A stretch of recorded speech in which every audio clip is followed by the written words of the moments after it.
And good afternoon. This is Michael Harding with On the Arts, the show that is dedicated to making sure that all of these wonderful little artistic secrets that we have here in southern Utah remain secrets no more.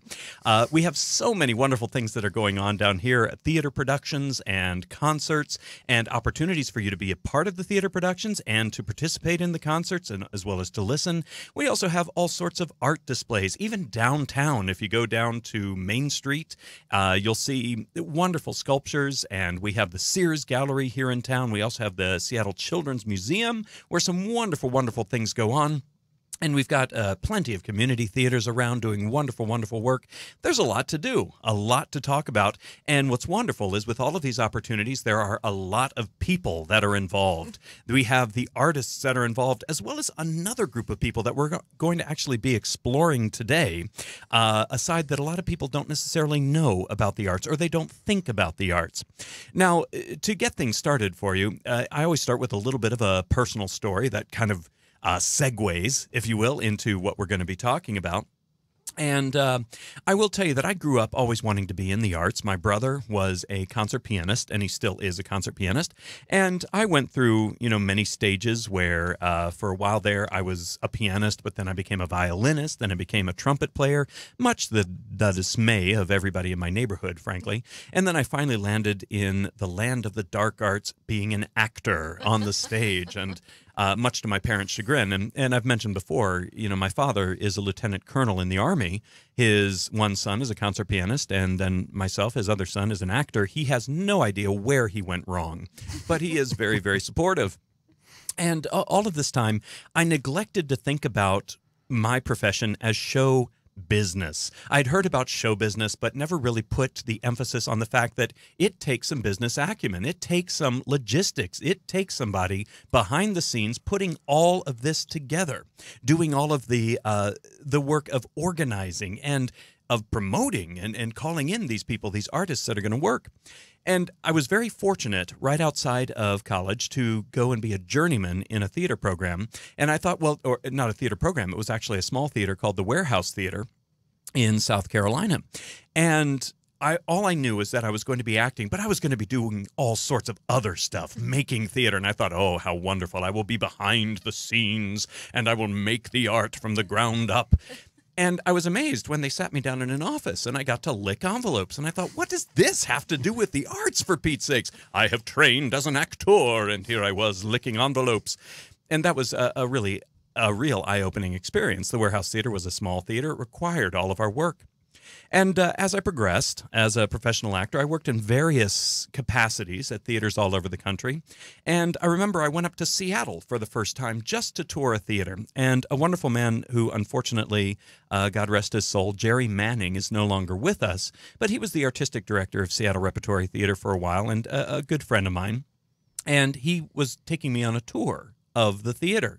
And I thought, this is wonderful, Seattle Repertory Theater, this theater I'd wanted to work at all of my life. And he took me through the stage area and the backstage area and the dressing rooms. And then we came to the office. And we had, it was a cubicle farm, is really what it was. And there had to be 20 people sitting in there at their desks, very quietly doing their business things. And he just turned to me with a wry smile on his face. And he said, these people do something to make theater happen. I'm not sure what, but without them, we would be nowhere. And that really did give me a respect for what goes on behind the scenes. Well, I'm going to tell you, we have two people here in the studio today. Unfortunately, my wife is ill today, so she won't be joining us. That's Christina Harding. But we do have two wonderful guests here. We have Gerard Gibbs and Ginger Nelson. How are you two today? Great, thanks. Yeah, we're good. Gotcha, and I appreciate you taking the time to come and chat with me. What we've done on this show is we've gotten to know many of the artists in the community. I'd like to find out what goes on behind the scenes. Tell us, Gerard, what is it that you do here in southern Utah? Well, it's interesting that you brought up your story of your entry into the arts. It mirrors mine somewhat too. I trained as an oboist in classical music. Ended up playing in an orchestra in Duluth, Minnesota, and because that was part-time work, really, I worked also part-time in the office. I was the grant writer, And as is common among orchestras, there's often a change in administration, and an opportunity arose, and board members were scurrying around the office. What do we have to do? We have to find the files. We have to, file this paper and that paper and make this request. And I just kind of calmly walked up and said, well, you need to do this and you need to do that and A and B. And then, let me tell you how this works. And then the next day they came back and they said, how would you like to be the interim manager? And that's where it all started. So, but there is a distinction between what an orchestra does and what we do with the Celebrity Concert Series. So an orchestra produces, meaning that you have to gather all the resources, all the funds, all the personnel to rehearse, put a program together, market it, find the venues to rehearse the orchestra, and keep an orchestra and do a season over and over again. So it requires a tremendous amount of resources, which is why an orchestra board would consist of about 75 to 100 people, as opposed to our board, which is about 10. Yeah. But what we do with the Celebrity Concert Series is present. So we find groups like an orchestra, for example, the Utah Symphony, that is already rehearsed, has a program. They've been putting programs together year in and year out, and they're just come down for a trip. And we negotiate a fee, and we do the marketing, get the audience, and they do a concert, and we're done. It's that simple. But of course, we have to work hard at getting an audience, right? Just as much as an orchestra. It's like what in the movie Field of Dreams? If you build it, they will come. They will come. Is it that simple with No. the Cox Auditorium or Tanner? Or... Yeah. Well, that it's often the case when a community gets excited about a new venue, whether it's a theater, performing arts center. The excitement really reaches a point where they actually think that, yeah, if you build it, they will come. Well, no, you actually need a plan of how you're going to staff it, how you're going to market the individual events, how you're going to build an audience and sustain it over a long period of time. So it's really crucial to have that business side to figure out these things. Got it. I'm actually struck by how you got into this, being named the interim director. It's kind of, I don't know that people look at this as the glamour story, even though it might be. I think of Lana Turner, who was, discovered on, what was it, the soda fountain stool, and somebody said, you're going to be the the movie star. And, you're talking about how you were, an oboist, and there, you are going to be the interim director. Yeah. Well, there's glamour with the music director side. So my position, interim director, that was the manager. That was the business side. So as one of my mentors used to say, we push the cart from behind. We're not the ones in front. The music director, the conductor, he's the one in front. Right? So he gets the glory, but we do all the hard work. Yeah, he doesn't we do push the pushing. anything. Yeah. He's just in front. Sorry, he doesn't push anything. He's just in front. He's just there. Yeah, that's right. We push him. We push his weight along, right? It's always interesting to me that the conductors of the major symphonies of the world and such, they have the hair and the personality. That's what I've always noticed. Mm-hmm. The big bushy hairdos that they fling around. And well, it's kind of a political position. So yeah, the hair, the image is important. But what makes a conductor effective and really to build a reputation, it's what they do in rehearsal that's important. So whether they can inspire and get a group of 80 people to unify and do something all together, and that the musicians actually feel like they're producing something of value to them and to the public, that takes a special skill. And not all conductors have that skill. Some just have the hair. I'll tell you, I'm kind of in awe of that. It was, I think, Michael Tilson Thomas. He was doing Rhapsody in Blue, I believe in. How do you play a piece that everybody knows over and over and over again? Different artists, why should they come hear it? And I remember he just put this little hiccup in the piano portion of it, and the whole orchestra followed him. And of course, they must have rehearsed it. But it's a section, and it was so wonderful just to have that new thing there. I guess that's great conducting. That's great artistry. Well, yeah. Again, that's another thing that makes a great conductor is to be able to translate your experience to the musicians and thus by extension the audience. So it becomes fresh. There's always something new. You always learn something. So there's a story that the teacher of my teacher, so I studied as an oboist. My teacher was Don Baker, who was the principal oboist in Detroit. His teacher was Marcel Tabato, the principal oboist of the Philadelphia Orchestra, taught at Curtis Institute of Music. And of all the conductors he worked with, Stokowski and Ormandy, he greatly admired Toscanini. He wasn't alone there.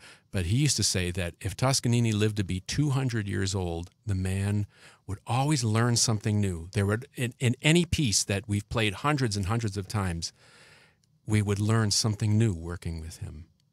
So that's also the mark of a good conductor. I think that's wonderful. I think that's the mark of a wonderful artist when it comes down to it. This work is so much bigger than us. Now, before we get specifically into the concert series, which of course is the big thing that's relevant to Southern Utah right now, of course, our personality's absolutely relevant, but we are here to discuss that a bit. We also have in the studio Ginger Nelson. Who the heck are you, Ginger? That's a really good question.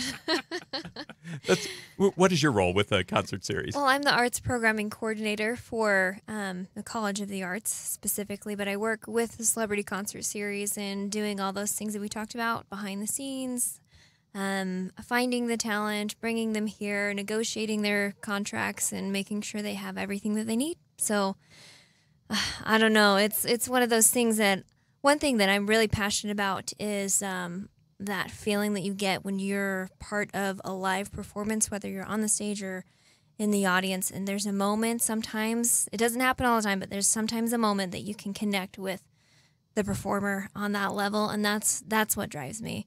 So whatever we bring here for the Celebrity Concert Series, anything that we're looking at, I really look to facilitate that connection with the audience. And we're really lucky because we don't have to build anything. We have the Cox Performing Arts Center, and it's amazing, and we just need to make sure we take care of our patrons and give them what they want and maybe introduce new things to them that they wouldn't have thought of before. But yeah, so I'm tied into all of it somehow, but well, yeah. You have a lot of experience performing as well, don't you? Yeah. I mean, not a lot, not as much as you, but... Well, that's all right. I seem to recall about 9 years ago, it's a long time. After I had just begun teaching here, I did a little show called The Crucible, and I remember there was an actress who was in this. I hadn't seen her before, and I didn't even know if she was going to be around the next semester, named Ginger. Yeah. You were actually in that production. That was when I first met you, actually. It was, and that actually, for me, was I guess you could say probably the first time that I was in a college show. I had been at SUU, and I was, I guess, part of the theater department for a minute, but I just really couldn't get anything, so I decided to do something else with my degree.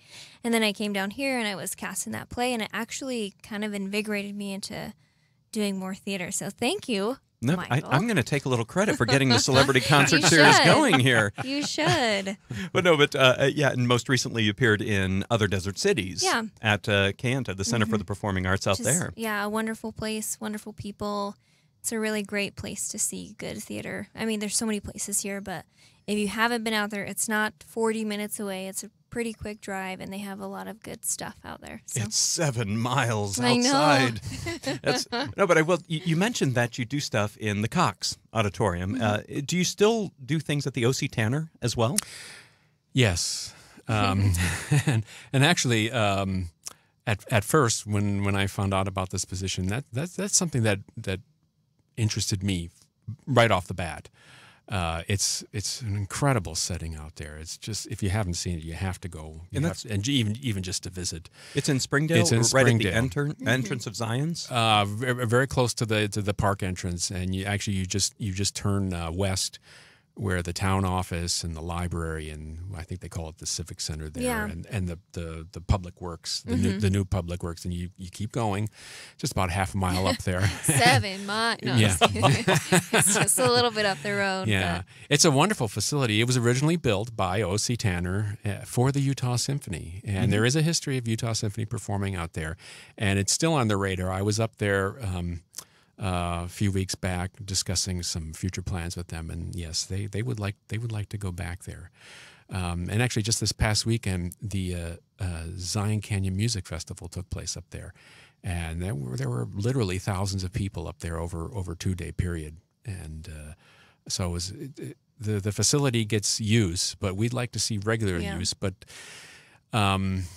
it's kind of a bit of a nut to crack because we want to serve a local audience, local and regional audience, but there are 4.5 million tourists visiting Zion National Park every year, so we want to do something that's going to be attractive to them as well. So it's not just a matter of finding an artistic formula; it's also a matter of coming up with a business plan that's going to sustain it.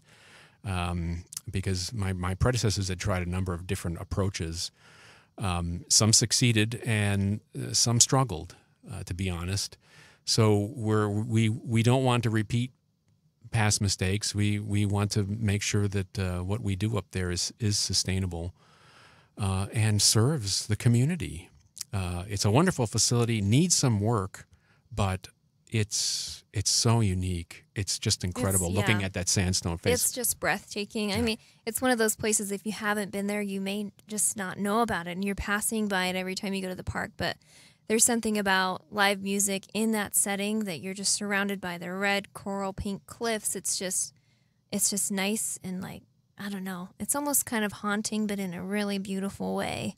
So we hope to get more people there with the right kind of entertainment, but... Well, certainly we've got the Utah Symphony, I believe you mentioned. Mm-hmm. There are a lot of people who may think, oh, we've got plenty of arts down here. And we do. We have a lot of arts, more than I ever imagined. Now, please know, I'm not native to St. George. I'm not native to southern Utah. I'm not native to Utah. I'm not native to the desert. I'm still amazed by the desert here. I'm a coastal guy. And I have to say, I am amazed at how much is here, but how wonderful, and correct me if I'm wrong, but how wonderful where we've got the mission of the Celebrity Concert Series to enhance the artistic experience we have here. We've got a lot, but how wonderful to bring in things from other places, other parts of the country, other groups and such. I noticed there was a quote, I can't recall where I saw this, but bringing the world to our stage, I believe was the quote there. That's one of the hashtag whatever that we have for Celebrity Concert Series. We want to bring in things that would uplift and inspire people, and maybe something you wouldn't have thought of before, maybe something culturally diverse, or, I mean, we know that we can plan on the same acts coming through and we can still get butts and seats and people will enjoy their experience, but it's not only about that, it's about introducing people to something they may not have thought would be interesting to them or unique, and building those bridges and gaps in the arts that we have in the community, and bringing a little slice of the world to right here in southern Utah. I just, the reason I'm smiling, and by the way, yes, we hope you're listening to this program, but if you would like to see actually the faces of the people who are talking, you can check us out. We are on YouTube. We are broadcasting live. And also, we are on Facebook right now at Radio St. George. Again, that's Radio space ST space George. And you can check us out on a live feed as well. This does get archived, so you can check it out. Exciting. Facebook? Yeah. Oh, gosh. Sorry. It's like that's the most you're going to be on Facebook, Gerard. And we'll chat about this. Okay. There's a clear attitude happening here. Yeah. I'd say, but the reason I have a bias. Yeah. A bias against Facebook. I'm afraid. Grumble. Yeah. That's why you would actually know. I have to say, I'm completely confused about the whole algorithm of Facebook and things like that. What? From your perspective, what's going on? No, I don't. Yeah, I don't have any. Mark scoop. Zuckerberg does not listen to this show, as far as I'm aware. So. I don't have any inside track on what's actually going on there, whether it's sinister or not. But my hunch tells me that this is not a good thing. It can be a good thing, but it's all a of a two-edged sudden sword. Our feed it darkens. What happened? Yeah. Well, it's like anything of human creation. You can take a warehouse full of food. Which on the surface seems like a good thing, and turn them into weapons. It's entirely it's entirely possible. So it's the same thing with something that if it just gets out of hand and uncontrollable, well then I think there's going to be some misuse there. Well, let me ask you: is the Celebrity Concert Series anywhere near out of hand and uncontrollable right now? No, no. We vet all our artists before they show up.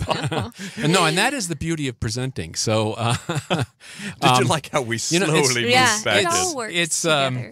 Unlike if you say, for example, you hire a music director and you offer a 5-year or 10-year contract, and you find out after 3 or 4 years, it's like, well, I'm not sure we want to keep this guy around.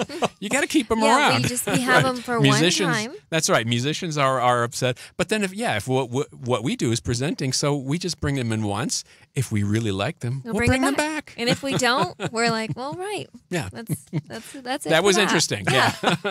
Well, I have to, before we get into the actual specifics, I'm stringing along the intrigue of the audience here. Before we get into that, Ginger, you mentioned something earlier about how you were in charge of the contracts and making sure that the the performers, the artists had what they needed. I think everybody heard rumors of some riders on these contracts that are just insane. I must have strawberries that are dipped in this type of chocolate that was from the mountains of the Swiss Alps. Or have you run into that kind of thing? Well, let me just clarify. I've handled the contracts for the season that all of our patrons will be seeing this year. We had our director leave in the middle of last season, so I kind of stepped in. But luckily, Gerard gets to handle the contracts going forward, but it's negotiating that. Yeah. So I'm responsible. I bear all the responsibility for all the negotiating, but Ginger has to implement them. So like the crazy things, I really looking through those. I know there's what's that rumor about? Was it Nirvana or something? They only wanted green M&Ms or something like that. I know we've all heard of that. I haven't had anything that crazy. I mean, occasionally we'll get someone who requests a specific alcohol or something like that, but we can't do it because we're school campus. I'd say the difference is that we typically hire touring groups, and if they want to have a tour that that they can come back another time when they reorganize a tour, they're not going to make outlandish requests. Now, on the other hand, if there's an artist or group out there that we really, really want, and we're going to pay a pretty penny just to bring them here, then they're not necessarily on tour, we may get those kind of requests, about strawberries or right. But sometimes you have to draw the line somewhere. But I think to myself, if I was on the road for this many weeks a year, I would want the exact thing that I would want, and I wouldn't want anyone to question me. So sometimes I'm like, all right, that's justifiable. Then sometimes I'm like, no, that's ridiculous. But it all works out. I don't think we've ever had anyone really upset because they usually get what they want. Right. Yeah. Now, professional classical musicians, on the other hand. No. That interestingly enough, so I've had to negotiate and enforce master agreements with professional symphony orchestras, and that's a different story altogether. But in this case, like with the Utah Symphony, we don't have to worry about any of that. Their personnel come down and they handle all the things like how much distance there needs to be between the chairs and the oboes next to the flutes, and how much distance with the stands, and how high they are from the stage, and how whether they're upstage or downstage. We don't have to deal with those matters. But as an orchestra manager, those are some of the many, many things you have to deal with. No, I do want to talk about a specific event that's coming up, and hopefully this will lead us into how you put these seasons together as well as what else is coming up. But there's, I don't think I can remember his name. It starts with a D, last name starts with an A. I think it rhymes with Schmarchaletta or something like that. What do we have coming up with that? I hate to break your heart. David Archuleta is not somebody that we booked. That was through someone else through the school. So I have no information for you. Well, what's wonderful right now is you guys can take total credit, and I'll take the. No, I'm kidding on that. I can't lie. No, I did get some calls about that. How much are the tickets? I don't know what you're talking about. I'm sorry. See, so in my past experience working with theaters, so I've been executive director of theaters, usually a nonprofit 501c3. So in my former positions, I've been in charge of all the programming for the facility and the facility as well. In this case, we've kind of broken off some of the programming, so the celebrity concert series, but the Cox Auditorium is used for other programming, and there may be local promoters, regional promoters that want to put on concerts, and the auditorium is available to them to rent, And so that's the case here, which is why we kind of found out after the fact. Sorry. Oh, well, okay. Sorry, Michael, we can't introduce you to David Archuleta. Oh, That's man. what you're looking for. Yeah. No, that's all right. And I do apologize for that. I just thought the celebrity concert series, and we it's have a fine. celebrity A coming through. celebrity, yeah. But we have had some pretty exciting groups come through, some pretty diverse groups. And, of course, this has been over the past few years. Steve Lemon was the director for quite a while and before Gerard got here and such. How do you go about deciding? You said bringing people in who can enrich the community, bringing in a variety. How do you go about deciding that? It's a balance, and fortunately there are groups that have formed of the presenters like us, people in other communities, whether it's university or, again, a 501c3 nonprofit theater. They gather and they talk to booking agents, artist managers, and discuss what's worked, what's not worked in terms of programming and marketing, and speak directly to booking agents and managers about booking particular artists. Ginger and I came back at the end of August from WA, Western Arts Alliance, in Las Vegas. So Not to be mistaken with WAN. yeah, right. And so that was a group of, I'd say, several hundred presenters and booking agents and artist managers. So we got some ideas, and actually some firm ideas I'd like to follow through on. But we'll see. It's a process of booking artists, and hopefully by the end of this calendar year, we'll come closer to where we would like to see our 2019-2020 season, and then in beginning of January, we go to APAP. They have Yes. terrible names. Yeah, I know. Yeah, we'll remember these. Yeah. APAP and WA. Yeah, it's the Association of Performing Arts Presenters. Yes, yeah. Professionals present something like yeah, that. okay, something along those lines. There's one on the APAP East people. Coast and Yeah. one on the West Coast. This And is the East yeah, Coast APAP one. always takes place in New York, and APAP is thousands. Thousands lot of bigger. presenters, managers, venue managers, you name it. Everyone in the profession gets together there, and you have performers just bringing their guitar, pulling it out of the case, and just performing right there in the hotel hallway, just so they can get noticed. It's really neat. I mean, there's a lot of talent and stuff, but just going back to the season that we have, I think Celebrity Concert Series. So I'm still pretty new to the Celebrity Concert Series, as is Gerard. And with Steve, he took the Celebrity Concert Series in a direction that was kind of broadening it for families and a lot of different people and types of music and stuff. So where it began heavily classical in the very, very beginning, we still keep the classical roots with some of our performances. We have a couple of pop performances.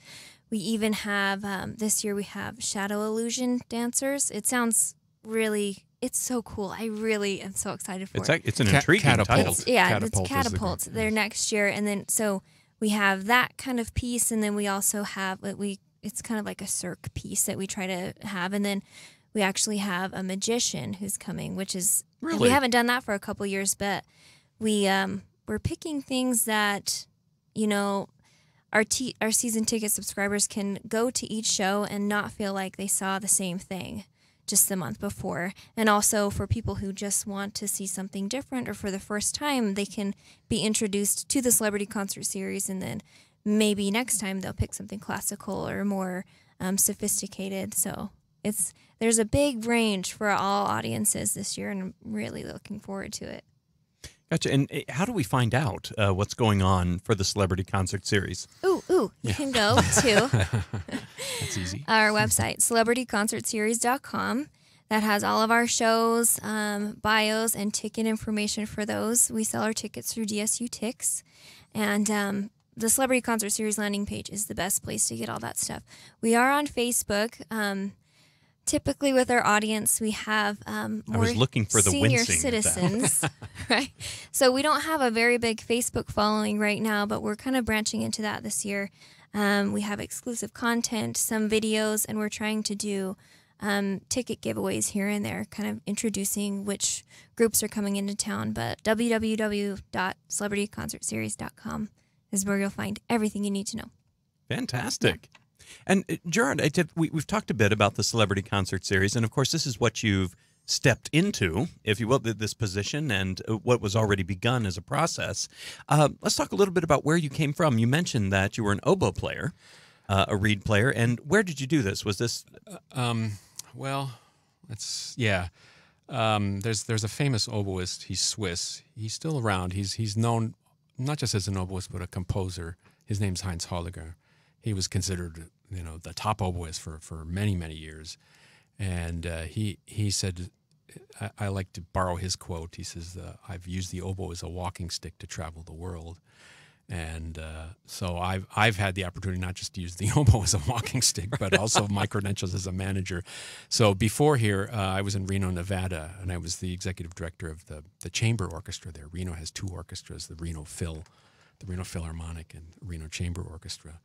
And but I spent a good deal of time in Western Canada, in Alberta, and I went to Alberta to perform, to play with the Calgary Philharmonic Orchestra. And actually, so when I arrived there, it was in 2002 in the fall, and just like within a week or two, then the orchestra went into lockout. Oh, yeah. So, and what does that mean specifically? Well, for our that listeners? means the management locked the orchestra out. So they were at an impasse in terms of negotiating a contract between the players and the management. Oh. And so the doors were locked. So it's like, That's even though like professional passive aggressive. yeah, exactly. No, that manager, I'm not going to mention his name, but he built a reputation around North America for doing that sort of thing. Calgary has had some financial struggles, but actually the years that I was there, it was really boom years in Alberta with the high price of oil and all the oil and gas being used in Alberta. So there was a lot of money there at the time. But so I was there. So when the lockout happened, I had some time on my hands. So I went down to Lethbridge, which is a city about the size of St. George. Mm-hmm. And has a university, and that's right. I knew some people down there, and looking through the paper one day and noticed, the Empress Theater is looking for a manager, and this is a little tiny theater in a little tiny town, Fort Macleod. This is the start of where the Northwest Mounted Police, the Royal Canadian Mounted Police, they began there, right there in Fort Macleod. And you could see the fort right across the street from the Empress Theater, right? And so I talked with them and told them a little bit about my experience as a musician, and I'd been an orchestra manager in the past, and they turned to me. They said, "Do you really want this?" And I said, "Yeah, I'd like to give it a try," because I was able to juggle playing in the orchestra and working for the theater as well, because it was on a small scale. I used to characterize that town. I'd said, Fort Macleod's the kind of town that this is what I would tell people from the stage at the start of concerts. I used to drive through Fort Macleod on the way to Lethbridge, on the way to Calgary, because the highway would go through there. And I would wonder to myself, who on earth lives here? Well, now I live here. They would get a kick out of that. And it's a wonderful place, and Alberta is really full of wonderful people. And so I was there about 10 years, and playing, and I built a chamber music festival that had some international notoriety. I worked with a musician who was Israeli but also a Canadian citizen, lived in London, England, and so we built this festival, and that opened doors for me in the UK. And so I spent some time there, came back to the United States, worked for an orchestra in Akron, Ohio, and a number of different places, and then ended up in Reno.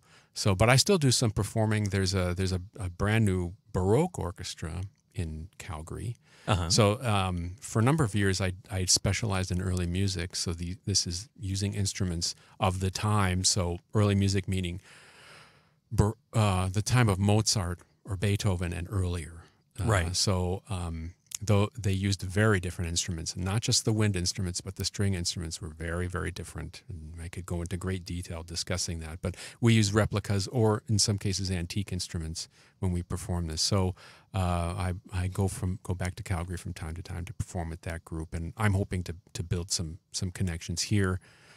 And I've also started the process of building some in Las Vegas. Actually, the principal oboists are there at the Las Vegas Phil. and I go way back to Detroit where I did my studies. We remember each other, so I'm planning to go out there sometime in the future, and who knows, maybe there'll be some playing opportunities there. Very nice. Well, I have a question for you. This is a little off the celebrity concert series, but there seems to be a lot of interest down here in southern Utah, particularly, of recreating old music, if you will, on original instruments. We had a guest about 2 weeks ago, Kawaii, who talked about older instruments and looking at music of that time. I just have a question for you. Why? What can you get out of that? Well, again, so the early music movement is something that started post-war in Europe, particularly in the Netherlands, and it branched out, naturally to Germany, the UK. London is still considered a center of early music activity, but it's this concept of seeing the same music in a fresh way through new eyes.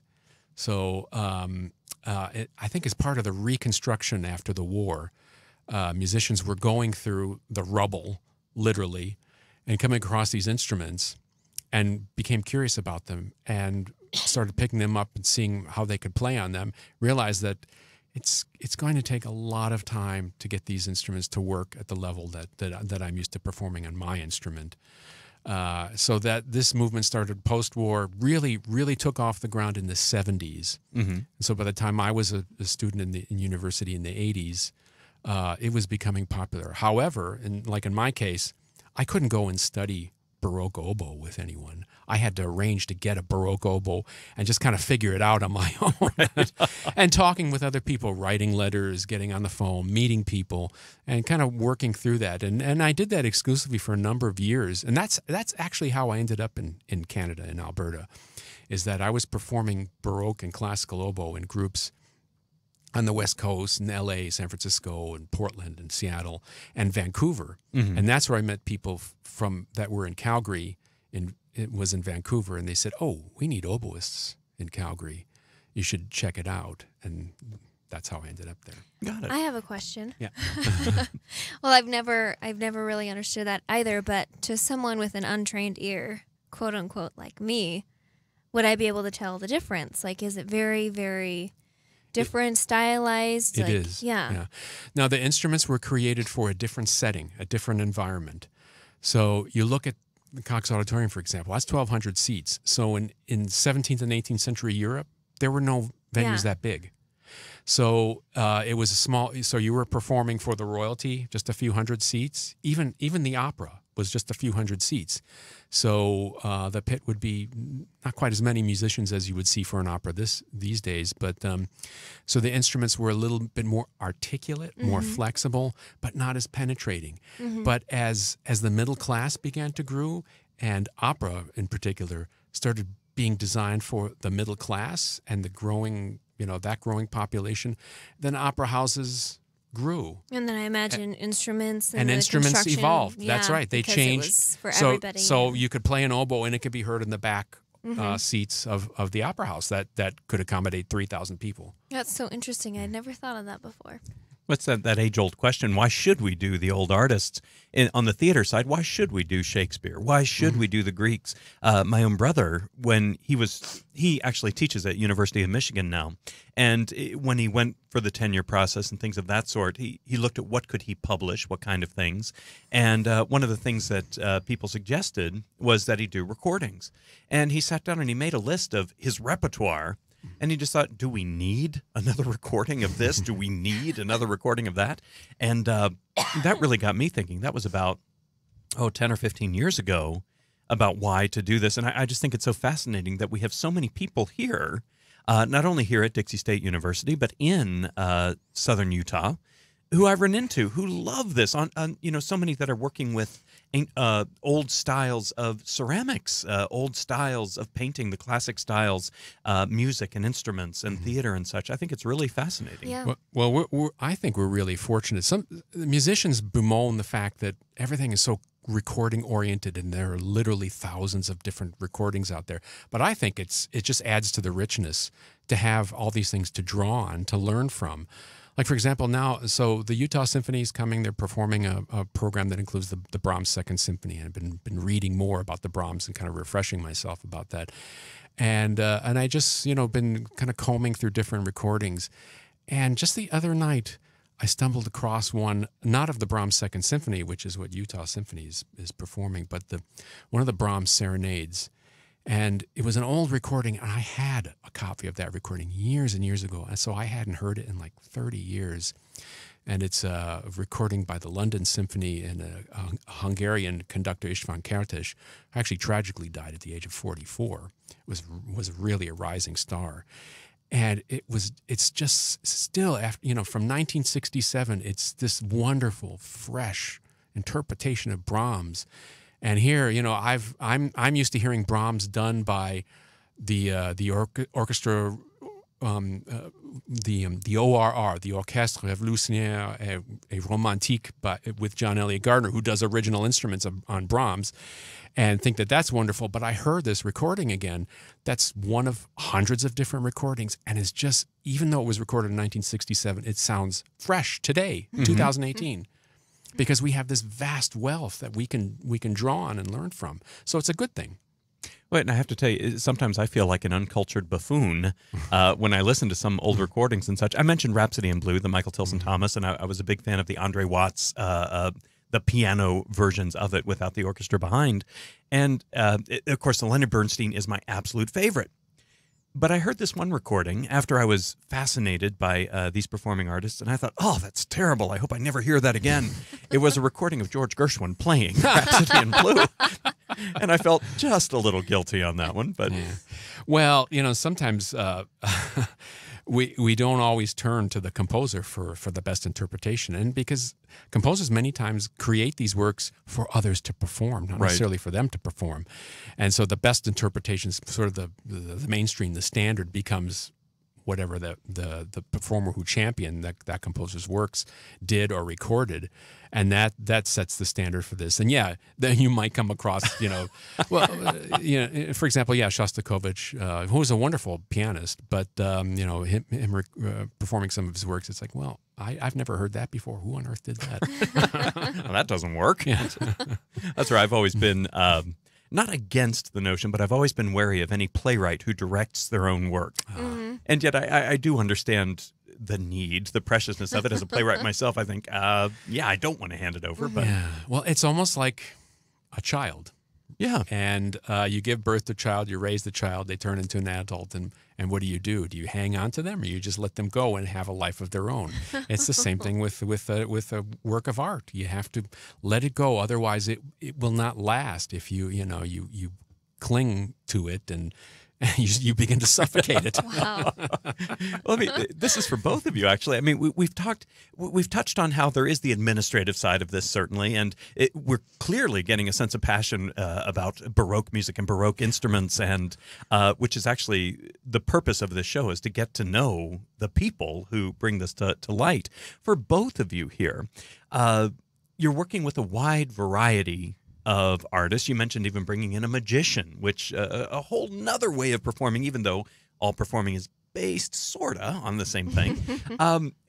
This has to be a wonderful opportunity for both of you to learn about other art forms, about what's out there. Have you found that your appreciation has widened? Well, I'm not a classically trained person, but I feel like that's something that I've been getting a little bit more into and aware of. It's interesting because with these booking conferences that we've been to, just coming as a newcomer, I'm just there, trying to figure out where I should be, who I should be speaking with, and I've been able to find people and make connections that really have helped me for the series, and also just personally finding what people are into, what they like, and maybe what I like, and then ultimately passing that on to our audience. I love hearing, I guess it's opening a world for me, but also it's for our audience as well. So during intermission or after the show or before the show, I love hearing that, well, that was interesting, or, oh, I really liked that, or I'm not sure. I like hearing that and kind of getting the read on people, especially if it's positive, and it's just kind of cool for me as that person putting that out there for them, and then it's kind of cool for them too. So I don't know, my horizons could be way more broadened, and I'm sure they will, but it just takes time. Well, I agree with you there, and I'm open to all kinds of artists and all kinds of genres and different ideas and ways of looking at things. And I learned a lot over the years as a presenter working with theaters. You build a certain set of ears and ideas as a classically trained musician. And sometimes it's hard to break out of that. Now, particularly if that's your full-time work as a performer, you kind of get locked into this rigidity. You become essentially a note machine, and that's not good, which is why I've always enjoyed the opportunity to play and also do things on the side, work behind the scenes. But I can think of, some of the most eye-opening experiences for me. I think about the Empress Theater in Alberta, and a number of experiences, but one in particular, bringing in Bo Diddley. Mm-hmm. And we brought him as a solo performer, but they said, get a backup band, get 3 or 4 guys. and they were like in total awe. It's like, you really want us to do that? But just you didn't know what was going to happen there on stage, but it grew and it built. The man was a master. So I knew nothing about the blues, but I learned so much watching that performance. It can be eye-opening. So if you're open and you have some willingness, then you can learn quite a bit going to a new performance. Well, so we had a little bit of a talk earlier, and I have to let you know we are running out of time, which always happens in the show. We really get rocking, and then the time flies by. But I have a specific question for you. We talked about Facebook just a little bit and social media and such. It's my impression that we really are moving into a new era of advertising. I mean, posters, I see posters around, but do people go out as much? Is social media the way to go? Is the social media the same for the older demographics versus the younger? How do you approach marketing? Well, I think given the resources we have, which are limited, relatively speaking, we have to create a mix. And so it's applying judgment to that. And we've tried a number of things with some success and maybe not quite so successful. And I'm relying on Ginger for a lot of advice when it comes to social media. I mean, I know it. I've used it in the past. But, the world has changed so much. Look at newspapers. They say they're about to die. However, I do believe that what Marshall McLuhan said, he said, anything that becomes obsolete eventually turns into an art form. So I think there will be a day somewhere down the road, maybe it's near, maybe it's far, where people will again turn to newspapers and print. They'll have their fill of online, and it's kind of reached its limitation. It will become stale, and so they want something new and fresh, and they may turn back to other mediums. But again, promoting what we do, we have to create that mix. Yeah. Well, I was actually going to say that I'm pretty sure that whole turning back to print is starting to happen. I've read that. I've actually read that somewhere that wasn't online. Oh, radical. But, I mean, our audience is so diverse, but because we usually do print, that's always kind of been a good draw, but we are trying to break into getting more people involved. But I think the best, just the ultimate best, is creating an experience for our patrons that allows them to share what they've had word of mouth, and that's how we build and stuff. Because I'm hoping that through Celebrity Concert Series, we're not only engaging the community, but we're engaging our patrons to engage others. Because really, that's what it's about. Because if we rely so much on only things we read or see on social media, or those kind of things, we lose those face-to-face, person-to-person connections, which are, to me, the most important. So I really hope that kind of comes through with our audience, and that we can get our patrons to share what they love about the Celebrity Concert Series with their friends and bring them along for the experience. Yeah, you're absolutely right. I couldn't have said it better. Yeah. And just as a reminder to all of our listeners out there, how do they find out about what this is? CelebrityConcertSeries.com, or you can find us on Facebook under Celebrity Concert Series. Gotcha. Well, I have to say it's been an absolute pleasure getting to know both of you. Of course, Ginger, I directed you 9 years ago. But Gerard, now I'm never directed you. But Gerard, welcome Thank you to very much. the Celebrity Concert Series. Thank you so much for all of the work you do for Southern Utah, both of you. And to all of our listeners out there, please know that on Thursday we will not be having an episode of On the Arts. That's just due to some scheduling difficulties. But beginning a week from today, Tuesday at 4 p.m., we will continue On the Arts at 4 p.m., and it will continue even on the Thursday following. So twice a week, Tuesdays and Thursdays, 4 to 5. One more thing. If you're not listening to On the Arts on Thursday, you can come to Utah Symphony on Thursday. It's our first performance of the season at 7:30 in the Cox Auditorium, and we still have tickets, so get your tickets. We'd love to see you there. Fantastic. And until you do hear from us again, or until we see you at a concert, we invite you to keep your focus on the arts.